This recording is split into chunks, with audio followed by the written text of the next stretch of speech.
Assalamualaikum warahmatullahi wabarakatuh. Perkenalkan, saya Hairia. Saya tercatat sebagai mahasiswa PPG dalam jabatan kategori 1 Angkatan 2 di tahun 2023 di Universitas Negeri Jakarta. Hari ini Selasa 5 Desember 2023, saya akan melaksanakan praktik pembelajaran dalam rangka penilaian uji kinerja di unit kerja saya di SMP Negeri 35 Jakarta.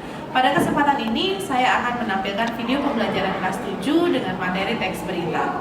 Dalam kesempatan ini, model pembelajaran yang saya gunakan dalam pembelajaran kali ini adalah problem-based learning. Pendidikan berkarakter memiliki peran penting dalam menciptakan kualitas peserta didik yang lebih baik. Seorang guru juga memiliki peran untuk penguatan setiap karakteristik peserta didiknya. Seorang guru juga harus menjadi tauladan disiplin positif untuk semua anak didiknya. Saya Hairia, guru Bahasa Indonesia di SMP Negeri 35 Jakarta.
Siapa yang hari ini perasaannya lagi seneng banget? Saya, Bu. Oke, Abi. Kenapa, Bi? Kemarin saya pas ulangan bahasa Indonesia nilainya bagus jadi seneng banget, Bu. Oh, pas nilai ulangan bahasa Indonesia. Itu karya sendiri apa nyontek, Bi? Sendiri, Bu. Oh, sendiri. Siapa lagi yang mau mengungkapkan perasaannya hari ini? Oke. Silahkan, Mike. Sendiri. Perasaan saya campur aduk tadi malam, Bu. Kenapa? Karena buku bahasa Indonesia saya lagi bawa ini, Bu, sate. Terus bocor bawahnya. Di bawahnya ada buku bahasa Indonesia, Bu. Terus akhirnya bau sate ituannya, bukunya. Bukunya kena bumbu sate? Iya, campur aduk. Campur aduk. Berarti enak ya makan sate pakai buku. Iya. Oke. Sebelum kita mulai, siapa yang mau pimpin doa pembelajaran kita hari ini? Oke, kamu lagi, silakan ke depan. Sebelum kita mulai pelajaran hari ini, alangkah baiknya kita berdoa supaya pelajaran kita dilancarkan dan mendapatkan ilmu yang bermanfaat untuk kedepannya. Amin. Nah, untuk itu mari kita berdoa. Berdoa dimulai. Berdoa selesai. Memberi salam. Selamat pagi, Bu. Coba dicek dulu kesiapan bukunya, belajarnya, kemudian bajunya, dasinya, ya. Oke, kalau sudah siap, hari ini kalian boleh kita berdiri dulu. Kita akan menyanyikan lagu Indonesia Raya. Indonesia tanahku, tanah tumpah darahku. Di sanalah aku berdiri, jadi memenuhimu. Indonesia kebangsaanku, bangsa dan tanah airku. Marilah kita berseru, Indonesia bersatu. Jadi dengan pembelajaran hari ini kalian diharapkan yang pertama mampu mengungkapkan dan mempresentasikan berbagai topik aktual secara kritis. Karena kita lagi belajar apa? Teks berita. Kemudian nanti tujuannya kalian bisa mengungkapkan berbagai topik aktual secara kritis, mempresentasikan berbagai topik aktual juga secara kritis. Jadi hari ini kalian mempersiapkan bagaimana caranya kalian menulis teks berita, kemudian berita itu dibawakan di depan dan dipresentasikan. Paham sampai di sini? Oke, sebelum mulai kita speaking dulu ya. Oke. Boleh berdiri semuanya?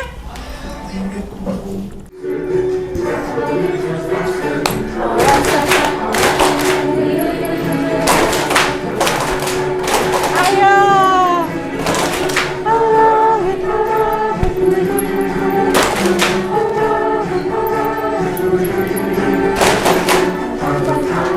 Pembelajaran ini videonya sudah saya asinkronus ke kalian, kita hanya sekilas saja ya.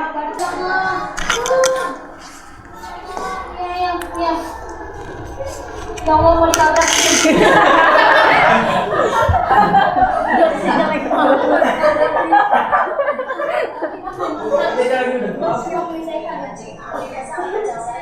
Dia sudah akan turun hujan mengingat anjing angin yang sangat kencang sekali, namun jika Anda menanyakan soal akan mengingat anjing angin yang sangat kencang sekali, namun Ciri ragam bahasa. Yang Boleh pertama, disimak dapat ya. disesuaikan dengan situasi. Kemudian faktor efisiensi. Faktor kejelasan karena pembicara menambahkan unsur lain berupa tekanan dan gerak anggota badan agar pendengar mengerti apa yang dikatakan, seperti situasi, mimik, dan gerak pembicara. Kemudian faktor kecepatan. Pembicara segera melihat reaksi pendengar terhadap apa yang dibicarakannya, dan lebih bebas bentuknya karena faktor situasi yang memperjelas pengertian bahasa yang dituturkan oleh penutur. Oke, next. Beberapa yang dapat dilakukan saat kita akan menyampaikan atau membaca berita yang benar. Yang pertama, penggunaan intonasi yang jelas. Kemudian, memperhatikan artikulasi. Kemudian, memperhatikan volume suara dan penggunaan irama dalam membaca berita. Oke, sekarang Bu Ria akan memberikan pertanyaan tematik terkait dengan asinkronus video yang sudah kalian tonton di rumah. Oke, yang pertama nih, bagaimana cara pembawa berita maupun reporter menyampaikan informasi teksnya? Siapa yang mau jawab? Dewo. Oke, silakan Nadila. Pembawa berita dan reporter menyampaikan informasi teks dengan jelas dan singkat dan terstruktur. Mereka menggunakan bahasa yang mudah dipahami oleh audiens tanpa menghilangkan substansi informasi. Terima kasih Nadila. Sekarang pematik kedua ya. Bagaimana gestur, informasi, volume yang ditampilkan oleh pembawa berita atau reporter yang sudah kalian lihat? Siapa yang jawab? Oke, silakan Umay. Umay, berdiri Umay.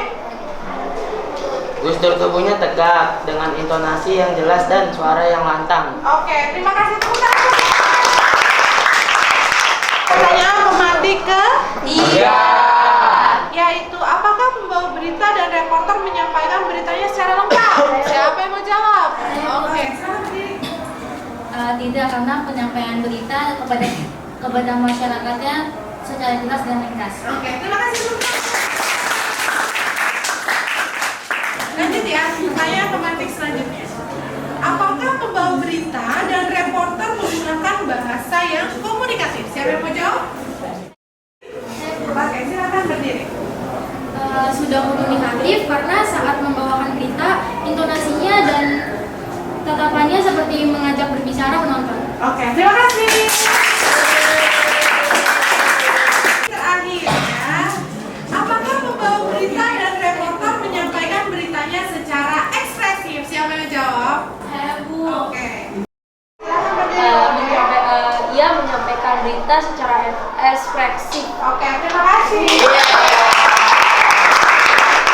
Oke, sampai di sini kalian sudah duduk per kelompok ya? Coba sekarang kalian bergabung dulu dengan kelompoknya, menghadap ke kelompok masing-masing. Ibu akan bagikan LKPD-nya. Penilaian di LKPD-nya nanti itu adalah penilaian tentang konteks yang berkesinambungan. Oke? Kemudian bagaimana nanti teksnya itu dapat memuat struktur dan unsur dari teks berita. Silahkan. Boleh dipilih nanti temanya sesuai dengan tema yang ada ya. Masih, Bu. Oke.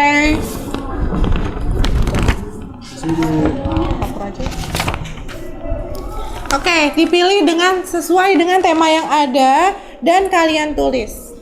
Sampai sini jelas? Ada pertanyaan sampai di sini?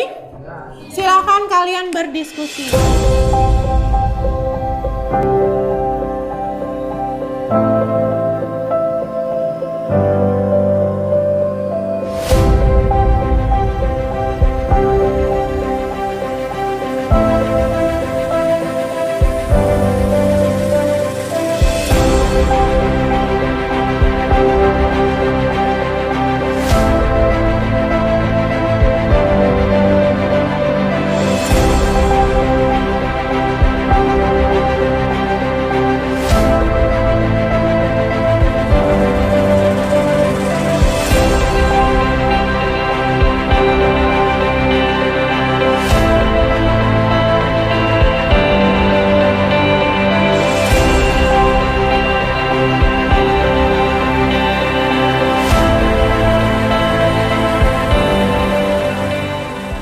Sekarang Buria mau tanya, Buria mau menanyakan siapa yang bisa menyimpulkan pembelajaran hari ini. Oke, silahkan berdiri. Kesimpulan pembelajaran hari ini, di pembelajaran kali ini kita bisa belajar cara membaca berita yang baik. Kita juga bisa melatih public speaking dan juga menambah pengetahuan umum tentang berita. Siapa tahu ada yang mau jadi wartawan, reporter, atau pembaca berita, bisa dilatih dari sekarang. Oke, terima kasih. Ada lagi yang mau menambahkan pembelajaran hari ini? Silakan. Selain yang disampaikan Nadira tadi, kita juga belajar cara menyampaikan peristiwa yang penting, seperti berita bencana alam, kebakaran, polusi udara, dan lain-lain. Terima kasih, Bu. Oke, terima kasih Malik. Oke, sekarang kalian boleh buka Jamboardnya. Silakan buka handphonenya masing-masing. Kalian buka Jamboardnya. Kemudian Jamboardnya sesuai dengan link yang sudah Ibu berikan ya. Nah, di Jamboard itu kalian tulis refleksi pembelajaran kita hari ini. Menyenangkankah? Atau tidak sesuai dengan harapan? Boleh kalian tulis di handphone kalian masing-masing. Nanti akan tayang Jamboardnya di depan. Oke, sudah ya. Oke, Buria akan memberikan penguatan tentang pembelajaran kita hari ini. Jadi, di pembelajaran kita hari ini, kalian mendapatkan ilmu mengenai bagaimana cara menulis berita yang baik dan benar. Kalian tahu apa ragam bahasa lisan dan bahasa tulis. Oke, nanti kita lanjut di pertemuan kedua. Oke, sampai di sini kalian sudah duduk per kelompok ya? Coba sekarang kalian bergabung dulu dengan kelompoknya, menghadap ke kelompok masing-masing.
Dalam acara breaking news, berita aktual dan terpercaya, berita terkini penyebab polusi udara di Jakarta bukan karena pembangkit listrik tenaga uap. Sudah bukan hasil lagi bahwa akhir-akhir ini kualitas udara di Jakarta sangatlah buruk, bahkan tidak layak untuk hal itu menjadi penguatan nasional dan global.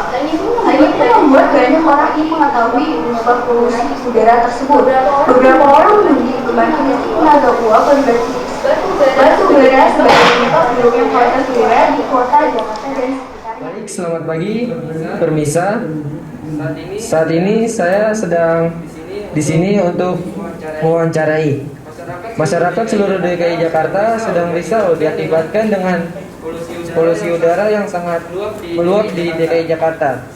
Saya saat ini sedang bersama korban dari dampak polusi udara. Selamat pagi, Mbak. Ya, pagi. Dengan Mbak siapa ya? Saya Stefani. Maaf mengganggu waktunya sebentar. Gak apa-apa. Apakah Mbak merasakan udara buruk di DKI Jakarta ini? Ya, saya merasakannya. Saya keganggu banget sama saya jadi batuk-batuk, kalau malas napas, juga pakai masker setiap hari. Tapi gimana lagi? Menurut Mbak, polusi udara ini terjadi karena PLTU atau bukan sih? Menurut saya, pada PLTU panas, tapi dari kendaraan bermotor. Apa tanggapan Mbak tentang polusi udara di DKI Jakarta ini ya? Tanggapan saya buat polusi udara yang semakin tinggi di Jakarta ini, buat teman-teman kan kita semua naik transportasi umum. Apakah Mbak ada kekhawatiran nggak sih tentang polusi udara ini? Saya punya kekhawatirannya sendiri yang buat ibu-ibu yang hamil, warga yang kerja. Baik, terima kasih ya Mbak. Ya. Ya, Permisa, itu tadi tanggapan dari sejumlah warga DKI Jakarta. Seluruh warga masyarakat DKI Jakarta berharap bahwa polusi ini dapat dicegah oleh pemerintah. Sekian dari saya kembalikan kepada studio. Selamat pagi pemirsa. Selama 30 menit ke depan bersama saya Fajar dalam acara Manggalan News. Berita aktual dan terpercaya. Berita terkini hasil kesepakatan di ASEAN 2023. Konferensi 33 ASEAN ke-43 telah selesai digelar di DKI Jakarta pada 7 September 2023 yang lalu. Sebanyak 9 dokumen hasil pembahasan selama konferensi tingkat ASEAN telah disepakati dan disetujui para anggota. Konferensi 33 ASEAN merupakan pertemuan besar para kepala negara anggota ASEAN yang diselenggarakan setiap tahun di negara anggota sebagai tuan rumah.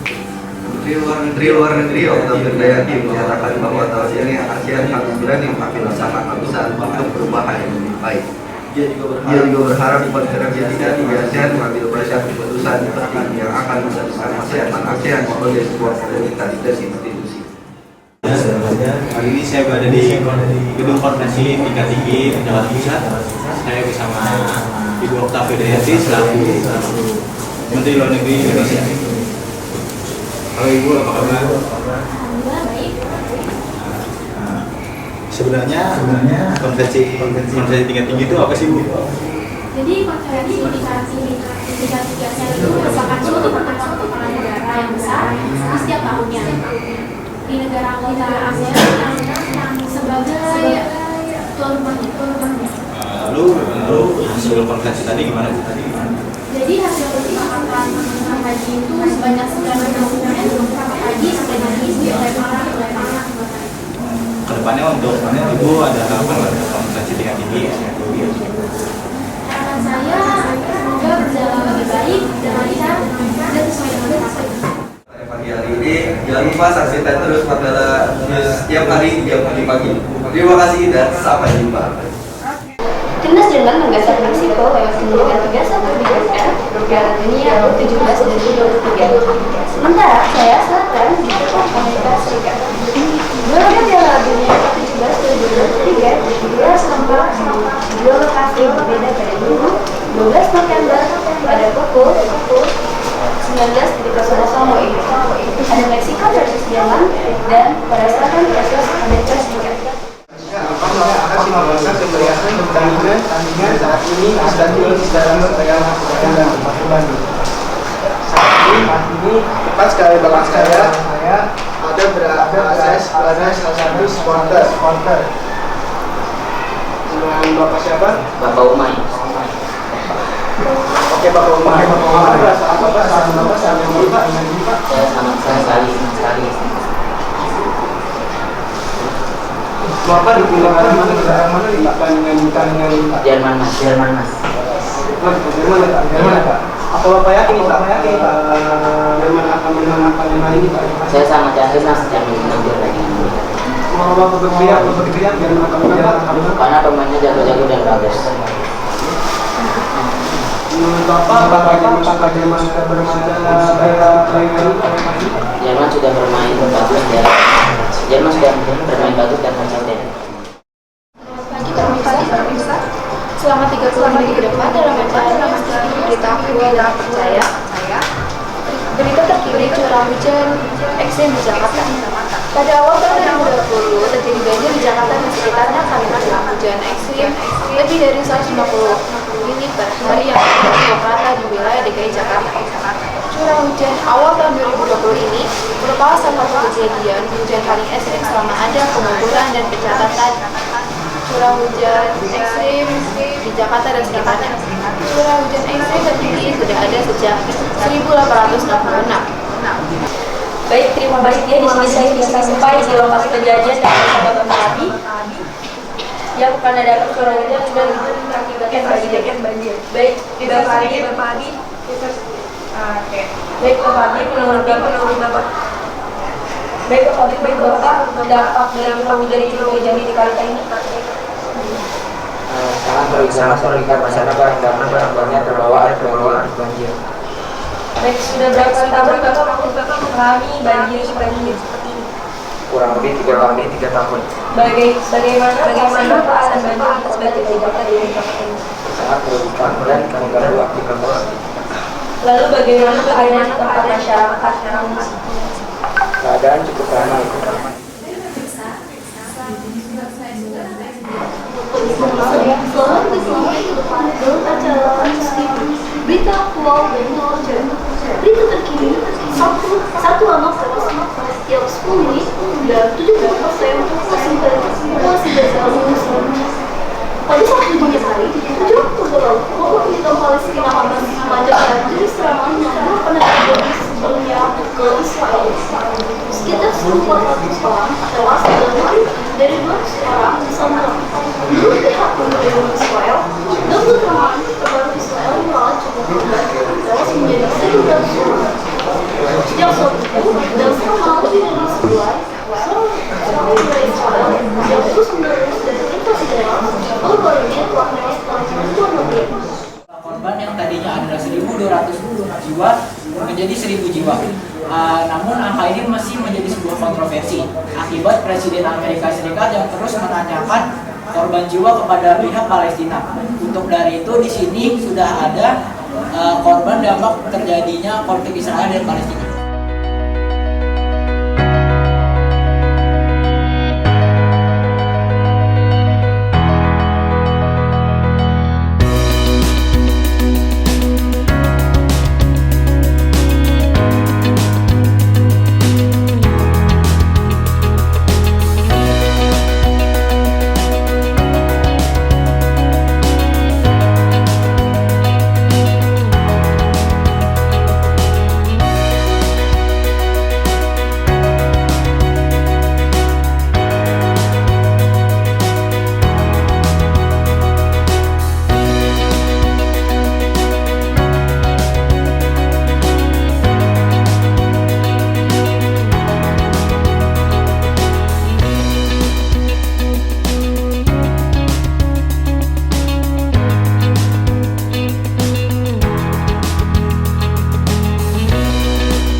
sekarang kita akan masuk ke tanggapan kalian terhadap kelompok lain. Siapa yang mau memberikan tanggapannya untuk kelompok? Oh, saya aja deh menentukan ya. Oke, kelompok 5, coba berikan tanggapannya kepada kelompok 1. Oke, boleh berdiri Mbak. Kami dari kelompok 5, menurut kami penampilan keterampilan teks berita dari kelompok 1 sangatlah bagus. Tapi ada kurangnya, yaitu reporternya postur tubuhnya kurang, sama itu pembawa beritanya matanya kurang. Tatapan matanya kurang. Iya, tatapan matanya kurang. Ya, terima kasih untuk kelompok 5. Oke. Menurut saya kelompok 3 itu bacanya patah-patah. Terus pembaca beritanya itu kurang mengajak penonton untuk komunikasi. Oke, itu aja. Oke, terima kasih. Kelompok 2 menurut saya cukup bagus, cuma tadi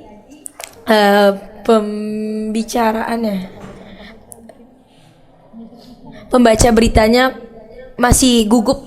Masih gugup. Terus reporternya juga berdua malah kong kali kong. Jadi ya bagus kok, nanti diperbaiki lagi. Oke, terima kasih.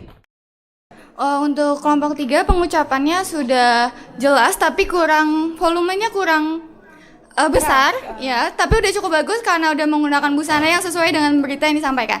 Oke, terima kasih. Oke, sekarang siapa yang bisa menyimpulkan pembelajaran kita hari ini? Ya, Bu. Oke, Nadila. Silakan. Baik ya. Silakan Nadila. Di pembelajaran kali ini, jadi kita bisa belajar cara membaca berita yang baik. Kita juga bisa melatih public speaking dan juga menambah pengetahuan umum tentang berita.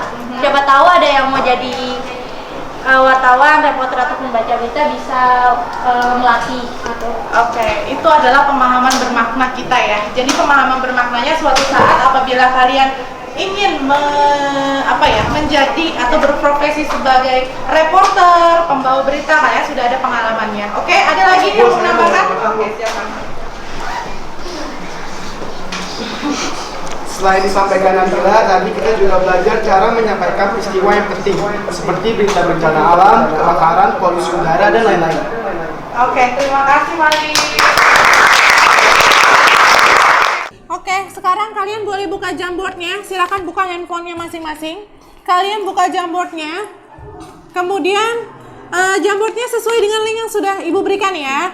Nah, di Jamboard itu kalian tulis refleksi pembelajaran kita hari ini. Menyenangkankah atau tidak sesuai dengan harapan? Boleh kalian tulis di handphone kalian masing-masing. Nanti akan tayang Jamboardnya di depan.